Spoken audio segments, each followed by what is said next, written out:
Welcome to Franchise Marketing Radio, brought to you by SeoSamba. Comprehensive high-performing marketing solutions for mature and emerging franchise brands. To supercharge your franchise marketing, go to SeoSamba.com. That's SeoSamba.com. Lee Cantor here, another episode of Franchise Marketing Radio, and this is going to be a good one. Today we have with us Steve Hart with Property Management, Inc. Welcome, Steve. Hello, Lee. Thanks for welcoming me to the show. Well, I am excited to learn what you're up to. Tell us a little bit about Property Management, Inc. Who do you serve and how do you do it? Oh, I love it. Yeah, we are a property management franchise. We've been franchising since 2008. We opened our first franchise in 2009. And we are now at 325 unique locations throughout the United States. We're the fastest growing property management brand in America. We're the largest franchise with 325 locations. And we're just growing like crazy. It's a real hot franchise right now with what we're offering and the services that we provide our franchisees, and those services that our franchisees ultimately provide out there are just really wanted and needed right now. Now, can you educate us a little bit about the genesis of the idea? Did this start out as kind of a mom and pop, okay, I'm going to manage some property here locally, and then it kept expanding, and then at some point you evolved into franchising, or did it start out as a franchise? What was the genesis of the idea? Yeah, it actually did. My partner owned a property management business in Las Vegas, Nevada, and was very successful with that. And we decided, let's franchise this concept. And we rolled it out as I guess you could call it a mom and pop because it started from that. We didn't have franchising background. We'd never done a franchise before, neither myself or my business partner. And we thought it was going to be super easy because we didn't have a lot of competition. And we realized that franchising was a lot different than just running a property management business. And so we kind of cut our teeth for the first 4 or 5 years, just learning how to franchise and what franchisees wanted and expected and how to create those systems and the training and the support that were required to really help these franchisees be successful is so much different than just running our own business, we learned. So when you were running, pre-franchising and you were running a property management business in Las Vegas, was it, like somebody has a house and they want to rent it out and they hire a firm to be kind of the landlord on their behalf because they're never there? Or or there's a building that has to be leased, so they need someone to manage that. Like, what was the scope of the business when it was just a property management business? Yeah, 13 years ago, that's what our business was. It was residential property management is what we called it. We also did commercial property management, meaning business, class A, B, C, office space, things like that, anything retail, anything that people don't live in, we called commercial. We did that kind of property management as well as residential, which is your single family or multifamily housing type of property management. But what we found, Lee, is the property management industry, we felt was the most fragmented industry in our country. Fragmented meaning it didn't have any national brands. There weren't businesses out there that were predominantly scaled at a larger format. There weren't national brands, meaning if you asked for a national property management company that you could work with to manage your homes in San Diego and Dallas and Atlanta, there wasn't one. And so we felt that this industry really needed a brand, some systems, someone to come in and really be able to be that national provider of services across the country.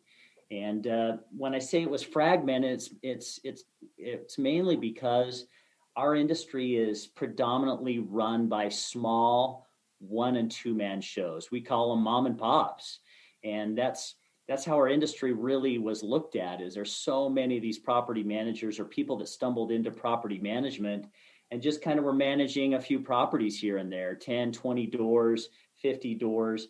but they didn't have the systems, the programs to really scale that business to large, more strategic level property managers. And the sad thing is that strategic level, when you're managing 400, 500, 1,000, 2,000 doors, that's where you make the money.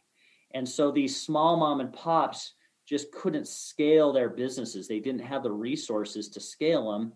And it created this fragmented industry where the majority of property managers in the United States were just one and two man shows. And so it was our objective to get in, create the systems, the training, the support to really allow people to really make good money in property management. Now, of course, there's the big property managers there's a few of them out there that really figured it out, but predominantly it was a very mom and pop focused industry. Now, what was the competition?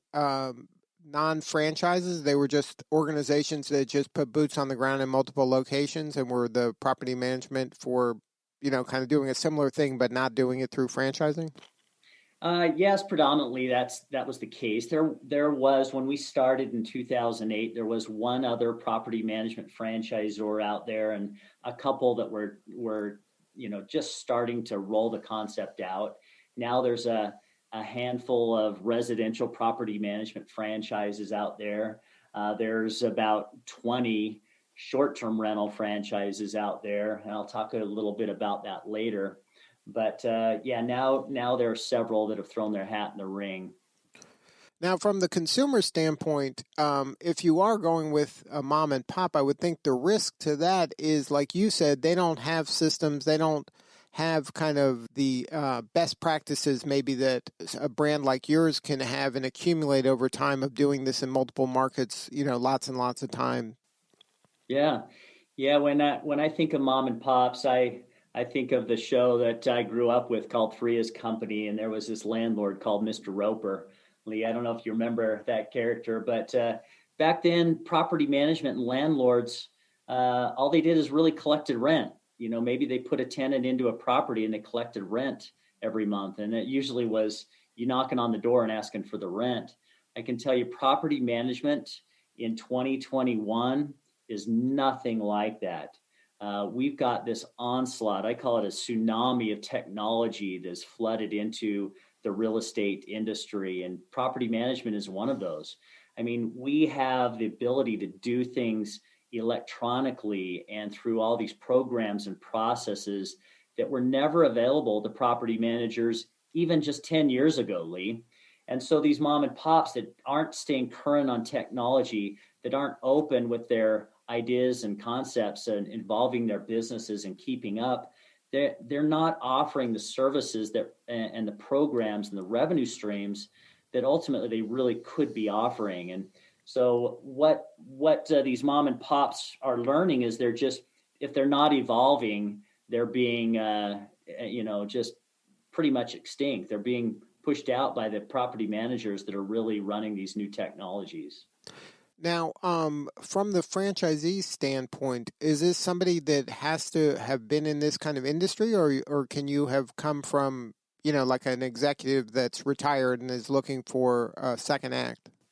Great question. I mean, obviously, we love franchise candidates that come in that own a Keller Williams franchise and they want to open up a property management division for their 300 realtors that run across property management opportunities every day. I mean, that's the ideal candidate. But the majority of our franchisees have zero real estate background. They don't have any property management background. And we build our franchise and the training to provide all the training and education someone needs to be successful in the industry. And we've been very successful at it. Now, the franchisees that you're attracting, are they the ones that are like, hey, I'm in this market, so I'd like to be in this market? Or are they kind of empire builders that are like, you know what, I think I can do this region here. I can put, because once the systems are in place, I can scale this here locally pretty quickly. Yeah, typically in the past, we saw just single unit buyers coming in. They just wanted to see how it worked. Like I mentioned, most of these guys weren't property managers, and they wanted to see if they liked it and see if it was something that they could, create a good living at. And now we're starting to see multi-unit sales. we're starting to see several of our franchisees purchase second, third, fourth locations and expanding that way. Now, what does kind of a day in their life look like? Great question, because one of the things that is a component of our success here at PMI is we're very different than your typical property management office or property management franchise, in the sense that, I mentioned we started out by offering residential and commercial property management training solutions with our franchise. Well, as we grew, we started to see opportunities for our franchisees, or I should say our franchisees started seeing opportunities to do association management. When I say association, I'm referring to homeowner associations or community associations. It's very different than your residential property management, very different than your commercial property management. This is where you're working with boards, HOA boards and things like that. And most of the new communities that are popping up throughout the United States are going and requiring these community associations. And so this sector of property management is one of the fastest management sectors. And so after our franchisees started receiving a lot of inquiries for this type of property management, we decided to roll out what we call a new pillar of property management, targeting that association pillar. And so a couple of years after that, our franchisees recognized this Airbnb VRBO demand for short-term rental property management. Again, this is a very distinct, very unique sector of property management. Nothing like the long-term, where you're dealing with tenants and long-term, typically one-year contracts. With short-term, as you know, and most of the listeners here know, we're talking about guests coming into a home for 3 to 7 days typically, and it's a hospitality focused industry and very different. And so we rolled out a pillar that we call our short-term rental pillar.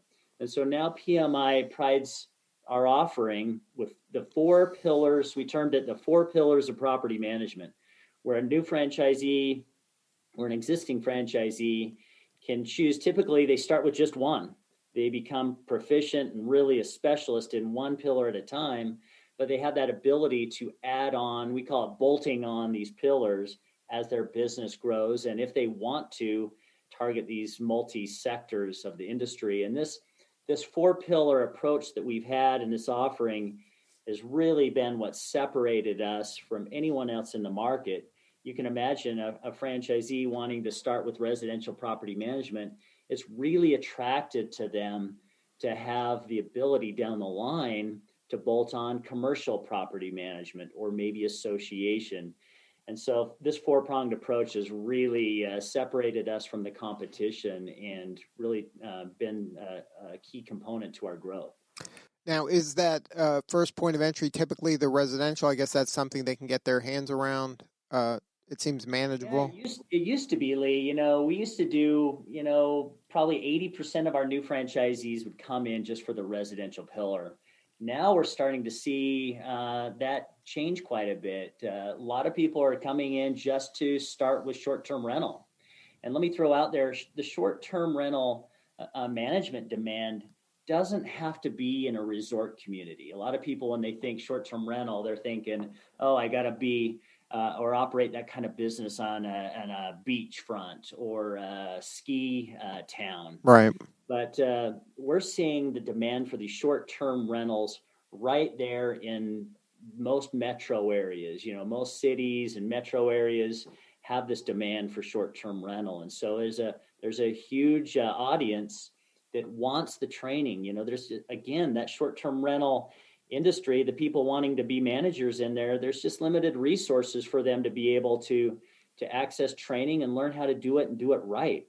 And obviously they can go out, a lot of these guys just think it's all about software. Well, I just have to go out and buy some software to help me do this short-term rental or long-term rental management. But there's so much more to property management than collecting rents and putting a tenant into your software.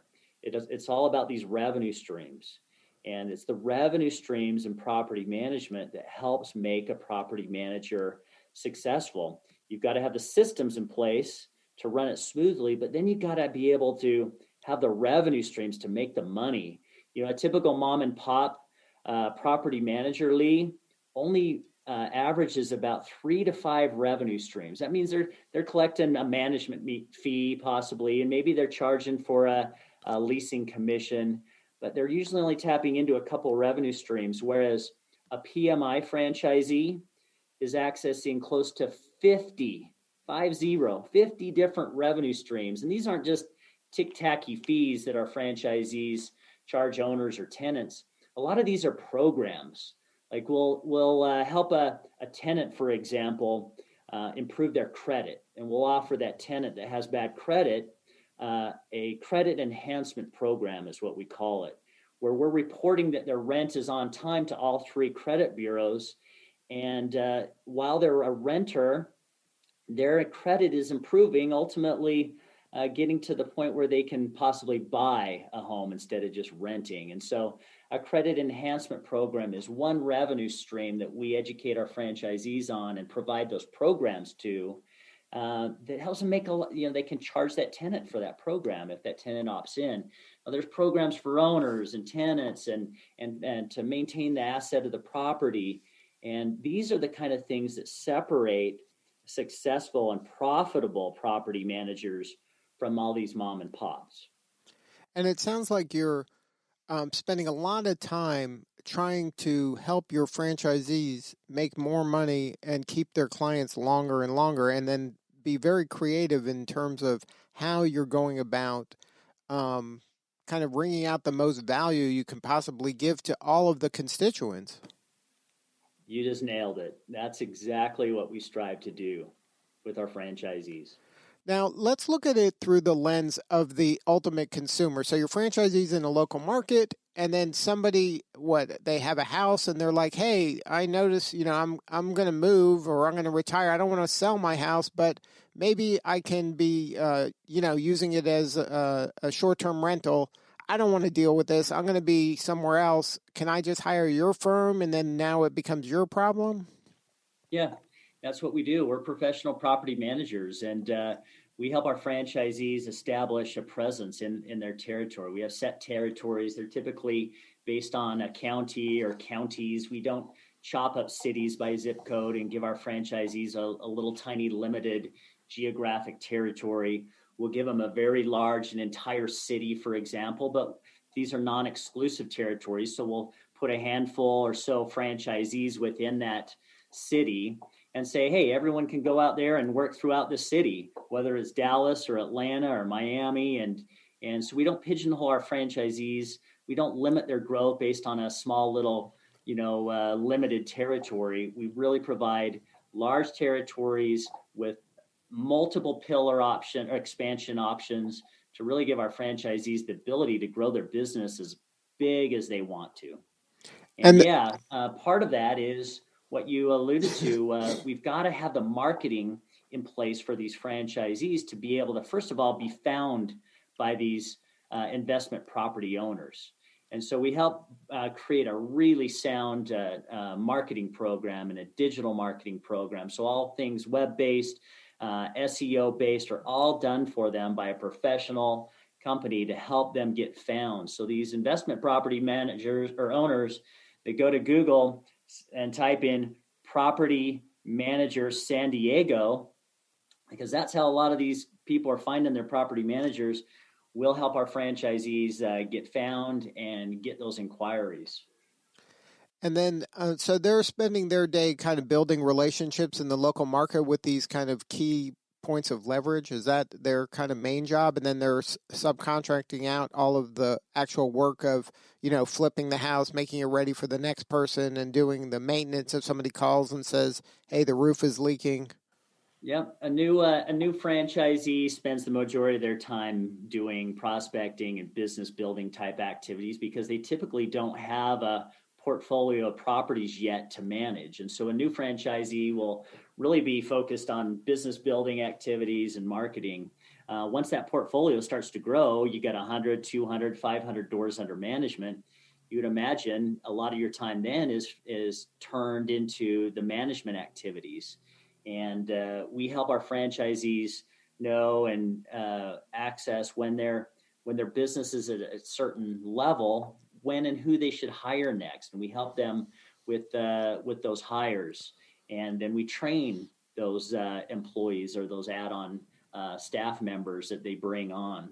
So the franchisee is not doing this on their own. They have full-time business coaches and training and modules that they can access to help them, as their business scales and grows. Now, I would imagine that a lot of their business is dealing with people, because a lot of times people, the reason they're going to be calling is something happened, right? Like they got to kind of manage people. How, when you're choosing the franchisee, how do you kind of make sure they're a right kind of cultural fit, that they have that kind of, I would imagine you need a high level of customer service and a lot of empathy when it comes to dealing with people, because every one of your people are human beings that have a house and they're going to have an issue. Yeah, we're definitely labeled as a service industry, property management, regardless of which pillar our franchisees are participating in. It's a service business, and we're called property managers. We're managing that property, but what we really do, Lee, is we manage the relationship between that investment property owner and the tenant. Now, typically, that owner doesn't want to be known by the tenant, so we're the manager of that property. We're the in-between guy, and when there's a problem with the property, like you mentioned earlier, a leaky roof, we don't go out there and repair the roof. We're not roofers, but it's our job as the property manager of that asset to take care of it. And so when we notice that there's a problem or a repair that needs to be done, we'll identify that. And sometimes it's the tenant that makes it us aware of that. And so we'll reach out to the owner, let them know that, hey, there's a roof problem here. Would you like me to get a few bids? We'll get a few bids from some roofing contractors, provide those to the owner, and let the owner make the decision on who and what they want to hire. Some owners are very hands-on with their properties and the property managers, and some don't want to have anything to do with it, and they want the property manager to pretty much run it. And so it's our job to make sure not just the property's taken care of, but that tenant is a good tenant. So we screen the tenant when the property is vacant, and I'm talking about the residential pillar here, or the commercial pillar, where we'll do a background and screening check to make sure we get the very best tenants for that property as possible. Because remember, as the property manager, we're the one that's going to have to deal with that tenant if they're bad. And so we want to make sure we get the very best people in there. We have all the technology and screening processes in place for our franchisees to run these screenings and background checks, literally paperless. Everything's done online and seamlessly. And we get the very best tenants in through these processes, and then we work with the owners. We got to make sure that we're collecting the rent from the tenants, but then distributing those revenues to the owner. All this is done through our software and our processes seamlessly, electronically. We're not handwriting checks. We're not mailing checks to owners. Tenants aren't handing us cash or bringing us checks. Typically, it's all done through technology these days. And this is what I alluded to earlier. If you're one of these old mom and pop shops that just is not putting these systems in place, you're a dinosaur. And owners expect more from their property managers today than they ever did in the past. These days of just property managers collecting rent is done. Owners want to be able to access their financials of their property 24/7. They want to be able to see when that tenant paid rent or how much they approve, or they want to be able to approve these repair costs through a process through the back end of their office. And we've got all these technologies in place to make that really, really easy for our property managers, the owners, and their tenants to communicate.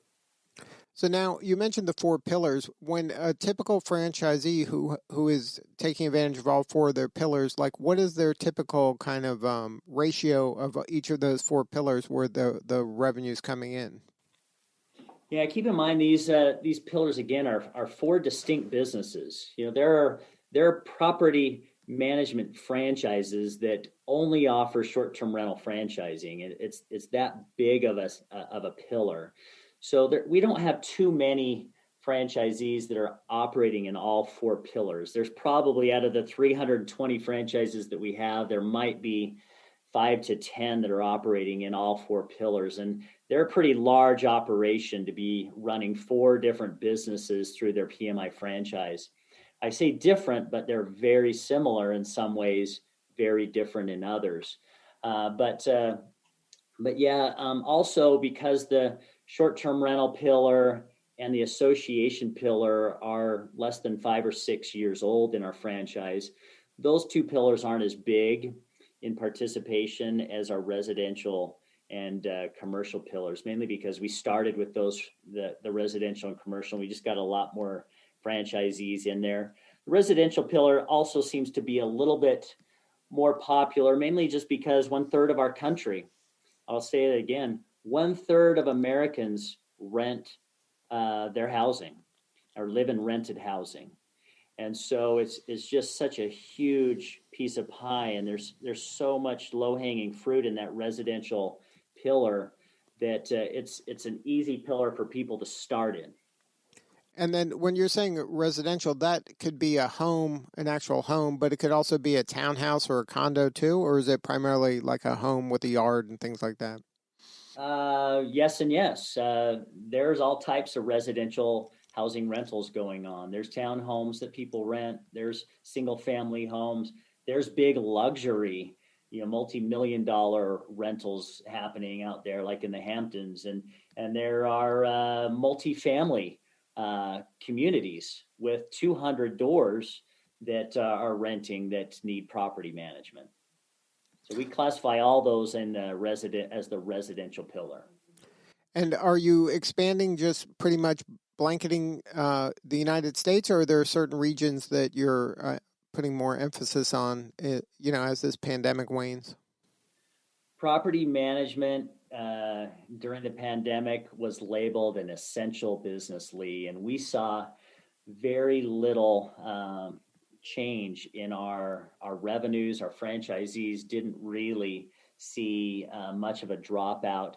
There was, I must disclose, there was a period, you might recall back in April, May, when the country literally shut down, where Airbnb and VRBO blocked even doing reservations. So our short-term rental franchisees did have a couple months of a setback in 2020, but property management is an essential business, and it's also an industry. The rental industry is growing in our country. It might be because housing costs are getting so expensive that people prefer to rent than buy. Also, the younger generations have this mindset. It's a little different than our parents that the American dream was always to own your own property. Well, we're starting to see reports and statistics that the younger generation prefers to rent. And even some of the old retirees now are preferring to rent. And so the rental industry is just skyrocketing. These numbers are getting larger. There's more renters in the United States than there ever has been.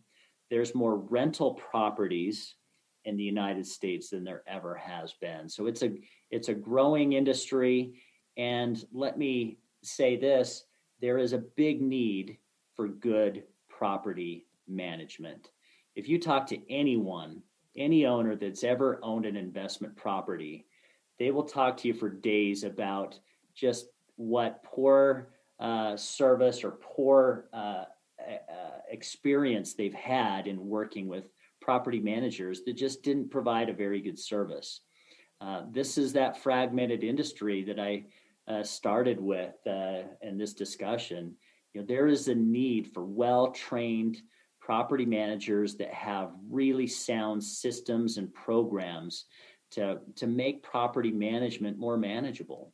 And that's what the PMI franchise is all about. We've built this, we've done all the work, we've built the foundation. So our franchisees simply just plug in to this training and these systems and don't have to recreate the wheel. So now what do you need more of? How could we help you? Do you need more franchisees? We need more franchisees. You know, our goal is to be the world's premier real estate management brand. We want to be a household name.